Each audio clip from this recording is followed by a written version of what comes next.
अरावली के पहाड़ों के बीच एक सुंदर गांव बसा हुआ है। वहां लोग अपने मेहनत के द्वारा ही अन्न की उपज करके अपना जीवन निर्वाह करते हैं।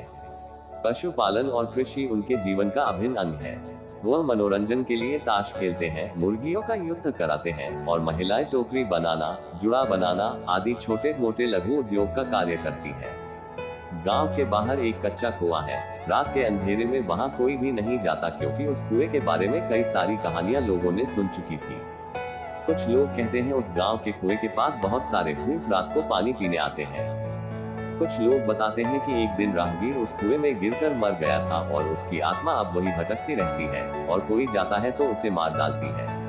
न जाने कितनी ही कथाएं उस कुएं को लेकर बनाई गई थी, किंतु कोई भी व्यक्ति शाम के बाद उस रास्ते नहीं जाता और न ही उस कुएं के पास।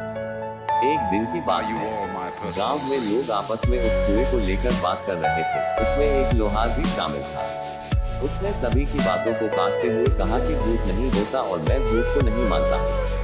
लोग उसे डांटने लगे और उसे भूत होने का यकीन दिलाने लगे, किंतु लोहार डटकर उनका सामना करने लगा और कहने लगा कि भूत नहीं होता, मैं उस कुएं के पास जाकर सबको साबित करूंगा। लोहार रात को उस कुएं के पास जाने के लिए तैयार हुआ। उसने अपने हाथ एक कुल्हाड़ी भी ले ली। वो कुएं की ओर चल पड़ा। रात बीत गई लेकिन लोहार कभी नहीं आया। सवेरे उसका मृत शरीर कुएं में मिला। इसके बाद से भूत का डर पूरे गांव में लहर की तरह दौड़ गया। गांव के बच्चे अब शाम होते ही डर के मारे अपने माता पिता के पास पहुंच जाते। एक समय की बात है, एक फौजी अपने घर छुट्टी पर आया हुआ था। वह अपने बेटे को कहने लगा कि गांव के बाहर एक उनका मित्र रहता है, उनके वहां जाकर एक टोकरी ले आओ, सुबह हमें खेती के लिए जाना है।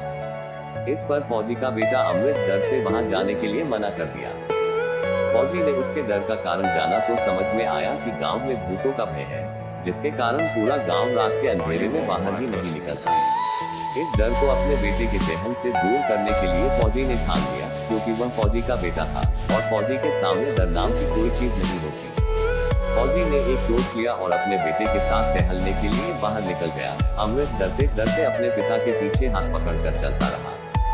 फौजी अपने बेटे को लेकर उसी कुएं के पास पहुंच गया, जहां की कहानियां सभी लोग सुनाया करते थे। फौजी ने चारों तरफ टॉर्च मारकर देखा, वहां पर कोई नहीं था। अमृत को उसने बोला, देखो यहाँ कोई है। लोग यूं ही डरते हैं और बच्चों को भी डर आते हैं, किंतु दूसरे क्षण कुएं में से किसी के तेजी से चढ़ने उतरने की आवाज सुनाई दी। इस पर फौजी ने कुएं में टॉर्च मारकर देखा और अमृत को दिखाया, देखो कुछ नहीं, इसमें ढेर सारी पक्षियां हैं जो हमारे यहाँ मौजूद होने के कारण वह सतर्क हो रहे हैं। अब धीरे धीरे अमृत का भय टूटने लगा और उसने अपने पिता का हाथ छोड़ दिया। अमृत निडर होकर वहां घूमने लगा। उस दिन के बाद अमृत निडर हो गया था। वह रात को भी उस कुएं के पास चला जाया करता था। धीरे धीरे उसके गांव से उस भूत के भय का भी अंत हो गया। लोगों के सामने अब